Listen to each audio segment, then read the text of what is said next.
Welcome to Yoga for One. I'm your host and the author, Dr. Suzie Carmack. Today I'd like to share with you my traffic light method from the book Yoga for One, which is going to help you to modify the practice for folks with mobility and medical concerns. In the red zone, we use the chair for support, yellow zone blocks, and work up to using the mat in the green zone. In the red zone, we focus on stability and support, and here we see that we can try Pigeon seated with a gentle turnout of one leg at a time. This is great for folks who are chair-bound or who have been told by their medical provider not to turn out their hips too far. If standing is available today, we can come into a gentle supported pigeon, which is also a supported tree. Assuming we have no hip or knee challenges to prevent us to do so, we can come into a standing pigeon with support. It looks like a number 4 stretch with a strong, long, neutral spine. Using the chair for support helps us to get in and out of the pose.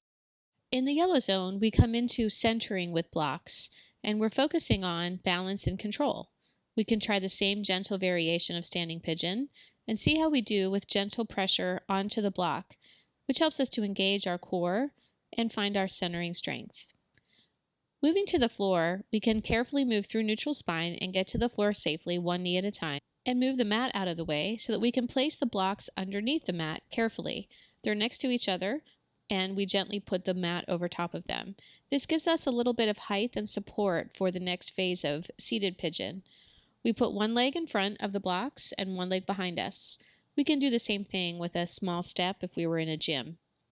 In the green zone, we can go further in these postures without the support of a chair or blocks, but let's remember to listen to our medical guidance and mobility challenges.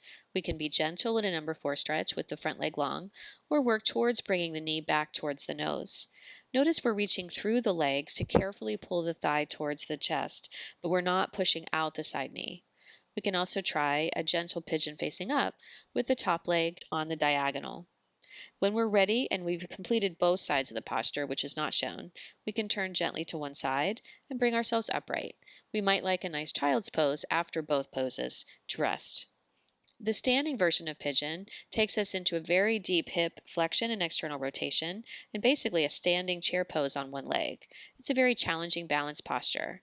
The more traditional versions of pigeon find us facing down or prone on the mat, with the front leg turning out gently to about a 10 or 2 o'clock, and the back leg going towards 6 o'clock. We can work ourselves gently into the pose, trying our best to keep our hips both square and even, and not rolling to the bent leg hip. We can come down as far as it feels right for us, with or without support of the elbows, and maybe even the fists as a pillow. After resting in the pose, which is not shown, we'll bring our hands to the mat and find strength in our upper body, create space with the back toe coming under, and bring our back leg in. Thanks for joining me for this look at pigeon through the traffic light method from my new book, Yoga for One. I hope you'll join me for this entire series, where we'll explore different ways that you can use the traffic light method for yourself or for your clients and classes.